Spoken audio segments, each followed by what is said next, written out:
इंसान अमीर हो या गरीब, भूख एक ऐसी चीज है जिसको मिटाने के लिए हर एक इंसान मेहनत करता है। और अगर यही भूख मिटाने वाले सामान इतने महंगे हो जाए, उसको लेने तक मुश्किल हो जाए, तो भला इंसान करे तो करे क्या।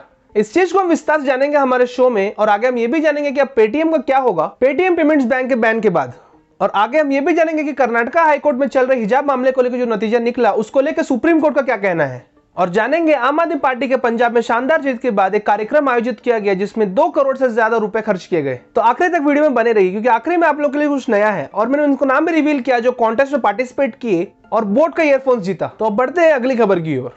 अब क्या होगा पेटीएम और पेटीएम पेमेंट्स बैंक का, क्योंकि आरबीआई ने 2 दिन पहले ही पेटीएम पेमेंट्स बैंक का बैन लगा दिया। आरबीआई ने कारण तो स्पष्ट नहीं किया, पर रिपोर्ट्स की माने तो यह कहा जा रहा है कि पेटीएम अपना कस्टमर्स की डेटा पड़ोसी देशों को बेच रहा था, जिसके एवज वो पैसा ले रहा था। और आरबीआई के बहुत स्ट्रिक्ट रूल्स है। आरबीआई ये कहता है कि हमारे देश की डेटा हमारे देश में रहेगा, और आरबीआई को पेटीएम के डेटा स्टोरेज में शक हुआ, इस कारण से ये बैन लगाया गया। वैसे तो पेटीएम को सबसे बड़ी मार उसके आईपीओ के आने के बाद पड़ा, क्योंकि पेटीएम का आईपीओ धुआंधार रहा। 2000 रुपए से ज्यादा की कीमत में उसका शेयर प्राइस ओपन हुआ, पर इस चीज को पेटीएम बरकरार नहीं रख पाया, जिसकी वजह से अब उसका शेयर 70% से ज्यादा गिर गया और कुछ 700 के आसपास मंडराने लगा। पर ऐसे क्यों हुआ? क्योंकि जो बड़े बड़े इन्वेस्टर्स थे उनको निकलने का मौका मिल गया। वो सस्ते में शेयर खरीदे और कॉस्टली में बेच के निकल गए अपने जेब भर के, और जो छोटे छोटे इन्वेस्टर्स थे वो फंस गए इसमें। पेटीएम को ये कहना है कि पेटीएम ने कोई डेटा लीक नहीं किया है। तब देखना ये है कि ऑडिट में क्या निकलेगा, क्योंकि ऑडिट पे बेसिस पे ही बैन हटेगा कि नहीं डिसाइड होगा। तो अब बढ़ते हैं अगली खबर की ओर।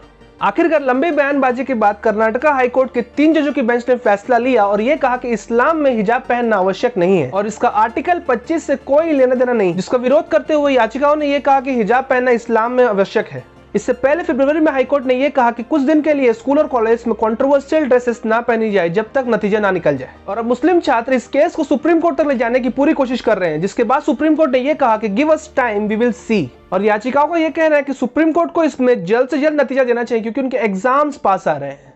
तो इसमें आपकी क्या राय है, आप कमेंट में जरूर बताएं।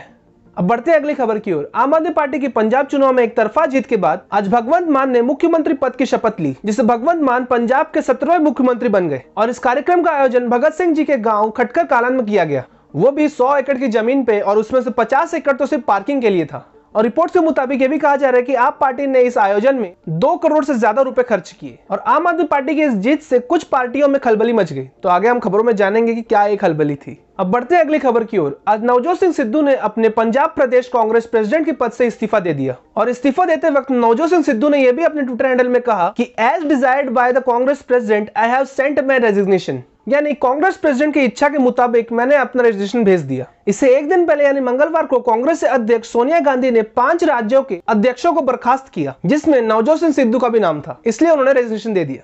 अब बढ़ते हैं अगली खबर की ओर। रशिया यूक्रेन के बीच का युद्ध शुरू होकर 21 दिन से ज्यादा हो चुका है और युद्ध रुकने का नाम नहीं ले रहा है। यह युद्ध सिर्फ यूक्रेन के लिए नुकसान नहीं, अब तो रशिया के लिए भी नुकसान बनते जा रहा है। अब रशिया का करेंसी इंडियन करेंसी से भी कमजोर हो चुका है। इस युद्ध के पहले 74 से 75 रूबेल्स का था 1 डॉलर, अब यही रूबेल्स पहुंच गया 108 में, यानी 1 डॉलर का कीमत अब 108 रूबेल्स हो गया है। करेंसी में 30% की बढ़ोतरी है इसमें देखा जाए तो। इसको एक एग्जांपल का समझते हैं। सपोज इस युद्ध के पहले 1 लीटर दूध की कीमत 40 रुपए थी, तो वो 80 रुपए हो गया।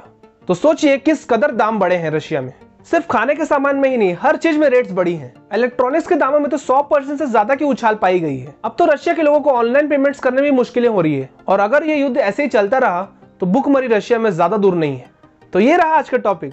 तो अब वक्त आ चला है कुछ नया रिवील करने का। ये वीडियो हमारे YouTube चैनल पे 20वां वीडियो है, यानी 20th वीडियो। तो हमने सोचा क्यों ना हमारे चैनल को हम एक लेवल अपग्रेड किया जाए, यानी 2.0 में ले जाया जाए। फिर हमने ये सोचा कि इस 2.0 वर्जन में हम क्या क्या अपडेट्स ला सकते हैं। फिर हमारे दिमाग में एक आइडिया आया, क्यों ना इस बार हम व्यूवर्स के लिए सेगमेंट्स लाया जाए, जिससे व्यूवर्स को हमारे कंटेंट आसानी से अवेलेबल हो जाए और हमारे व्यूवर्स को कहीं जाने की जरूरत ना पड़े। तो ये सेगमेंट्स क्या है? सेगमेंट्स यानी जैसे एंटरटेनमेंट है, उसके अंदर मूवीज आते हैं, बॉलीवुड, टॉलीवुड, और आजकल तो नए नए सीरीज भी आते हैं।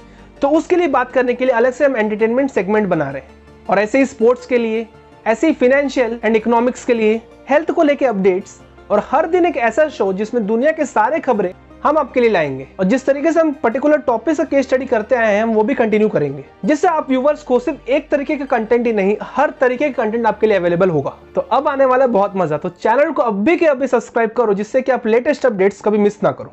तो अब वक्त आ गया हमारे कॉन्टेस्ट के विनर का नाम लेने का। अगर मेरे चैनल में आप नए हो तो मैं बता दूं आपको कि मेरे पहले के 10 वीडियोस में मैंने एक 4 डिजिट का कोड रखा था। जो वो कोड कमेंट्स में बताएगा, उनका बोर्ड को ब्लूटूथ नेकबैंड मिलेगा। तो फाइनली वो वक्त आ चुका है कॉन्टेस्ट के विनर का नाम लेने का। आई होप हमारे विनर ये वीडियो देख रहे होंगे। तो उनका नाम है राम रस्तोगी। तो कांग्रेचुलेशंस राम रस्तोगी, आपने जीत लिया है बोट का नेक बैंड। तो अगर आप ये वीडियो देख रहे हैं तो तुरंत मुझे आप ईमेल कीजिए अपना एड्रेस, जिससे ये गिफ्ट हम आपके पास जल्द से जल्द पहुंचा पाए। और कुछ लोग कंप्लेन से मेरे पास आए कि वो कोड वो कमेंट में एंटर कर रहे थे और कमेंट डल नहीं रहा था। आई डोंट नो हुआ क्या, प्रॉब्लम क्या है, पर कुछ लोगों ने दिमाग इस्तेमाल करके मुझे मेल किया कोड को, तो दिमाग का दाद देना पड़ेगा उनके लिए। और राम रस्तोगी जी भी यही किए। तो आज का वीडियो यही तक था। अगर आपको अच्छा लगा तो मेरे चैनल को सब्सक्राइब करना ना भूलें। नमस्ते।